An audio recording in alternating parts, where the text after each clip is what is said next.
அடுத்து communications. So நீங்கள் பேசுகிறது வந்து கம்யூனிகேஷன் சொன்னோம் இல்லையா? ஸோ இங்கே நீங்கள் வந்து ரூடாகவும் பேசக்கூடாது. அதே மாதிரி ரொம்ப ரொம்ப லைக் நீங்கள் புரியாத மாதிரி பேசிடக்கூடாது இல்லையா? ஸோ நீங்கள் பேசுகிற விஷயம் ஸ்ட்ரெயிட் ஃபார்வர்டாக இதுதான்ற மாதிரி தான் இருக்கணும். நீங்கள் உட்காந்து குழப்பிட்டு இருக்கக்கூடாது அந்த விஷயத்தை.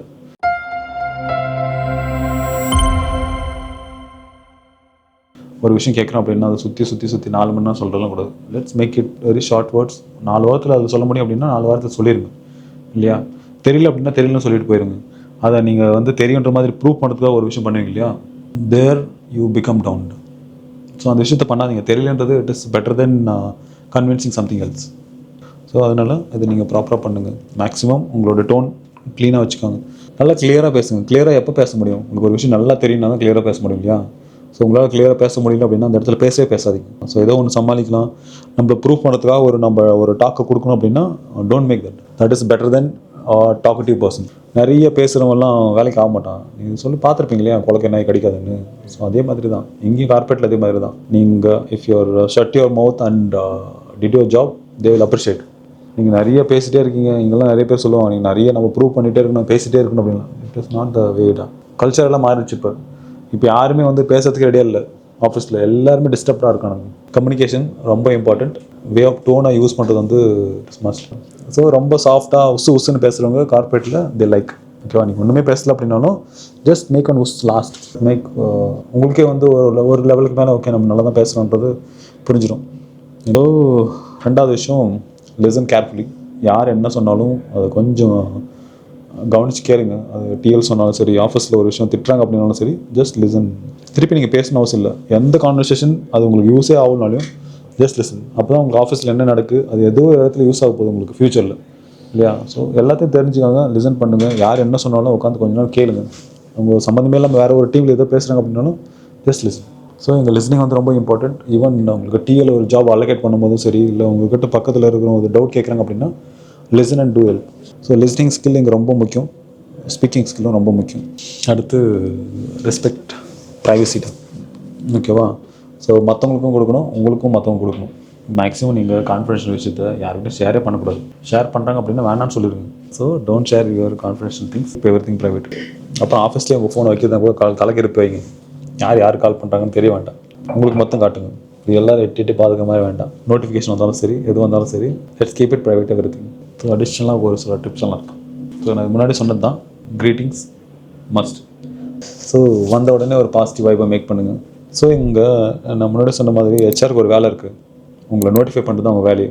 அவங்க நான் முன்னாடி சொன்ன மாதிரி இப்போ 2 விதமான ஹெச்ஆர்ஸ் இருக்காங்க எல்லா கம்பெனிலையும். ஒன்று அட்மினிஸ்ட்ரேஷன்ஸ் இருப்பாங்க. அவங்க லாஸ் ஆஃப் பே, அதுக்கப்புறம் நீங்கள் எத்தனை மணிக்கு வந்தீங்க, எத்தனை மணிக்கு போனீங்க, டிஎல் கூட வந்து கம்யூனிகேட் பண்ணுவாங்க.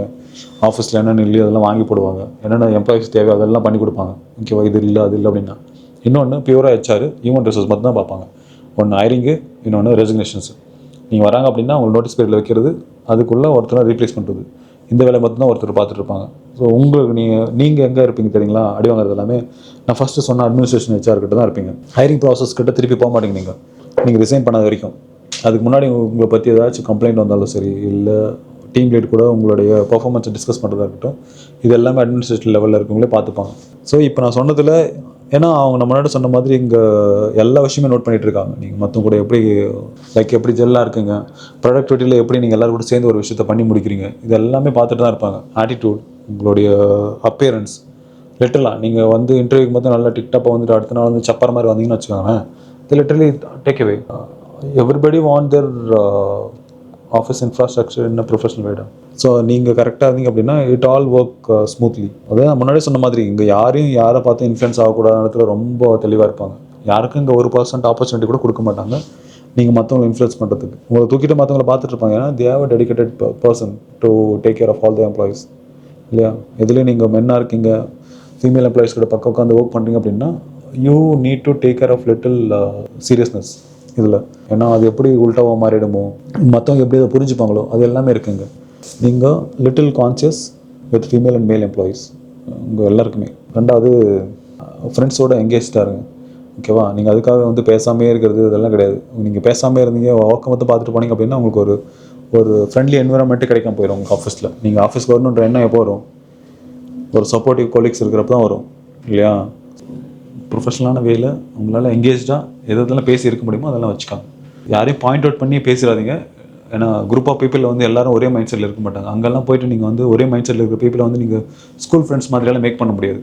ஓகேவா? ஏன்னா அவங்க வருஷம் ஃபுல்லாக ட்ராவல் ஆக போகிறாங்க. இவங்க அப்படி கிடையாது. இவங்க வந்து பேப்பர் போட்டிருப்பாங்க உங்கள் கூட ஃப்ரெண்ட்ஸாக இருக்கும்போதே, இல்லையா? உங்கள் கூட வேலை செய்யணும்லாம் இருக்க போகிறது கிடையாது, இல்லையா?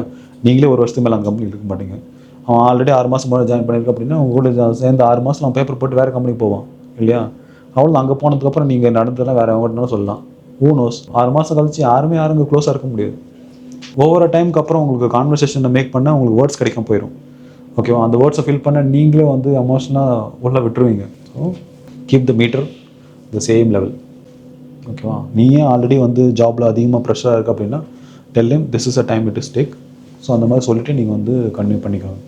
ஸோ அட்டென்ஷன் யாராச்சும் ஒருத்தர் சொல்கிறாங்க அப்படின்னா அவாய்ட் பண்ணுற மாதிரியோ, இல்லைனா மூஞ்சி திருப்பிக்கிற மாதிரியோ, இல்லைனா இவங்க நம்ம ஹெல்ப் பண்ணுவாங்களோ மாட்டாங்களோன்ற அந்த கெஸ்ஸை அப்பே பண்ணிடுற மாதிரியான ஆட்டிடியூடை வந்து காட்டிடாதீங்க. பீஸ்ஃபுல்லான டைம் கொடுங்க. நீங்கள் வந்து கரெக்ட் டைமுக்கு நீங்கள் 5 மணிக்கு போகணுன்னு அவசியம் இல்லை, இல்லையா? 6 மணிக்கு போங்க, 7 மணிக்கு போங்க. ஒரு நாளைக்கு தினமும் உட்காந்து கேட்டு டிஸ்டர்ப் பண்ண போதில்லை, இல்லையா? Let them help and go 2 hours. You also get peaceful things. So அதனால் இண்டிவிஜுவல் அட்டென்ஷன் ஒவ்வொருத்தருக்கும் கொடுங்க. ஹெல்ப் பண்ணும்போது அவன் ஃபன் பண்ணும்போது இண்டிவிஜுவல் அட்டென்ஷன் கொடுக்கணும் அப்படின்னா தேவையில்லை. The work is really needed. இங்கே எல்லோரும் ஒரே மைண்ட் செட்டில் இல்லை, இல்லையா? ஸோ ஒருத்தர் சைலண்ட்டாக இருக்கலாம்னு தோணும், ஒருத்தருக்கு நிறைய டாக்கட்டிவாக இருப்பாங்க, இல்லையா? ஸோ சைலண்ட்டாக இருக்கவங்ககிட்ட போய் நீங்கள் கொசன்னு பேசிகிட்டு இருக்க வேண்டாம். ஸோ அவங்களுடைய மைண்ட் எப்படி இருக்குன்னு தெரியாது, அவங்க எந்த மாதிரியான ஆளுங்கன்னு ப்ரெடிக்ட் பண்ண முடியாத ரேஞ்சில் இருக்குது அப்படின்னா just keep your mouth shut. So அவங்க எந்த ஆட்டிடியூட் எப்படி இருக்காங்க அப்படின்றத பொறுத்து அவங்கக்கிட்ட கான்வர்சேஷன்ஸை பில்ட் பண்ணுங்கள். ஓகேவா?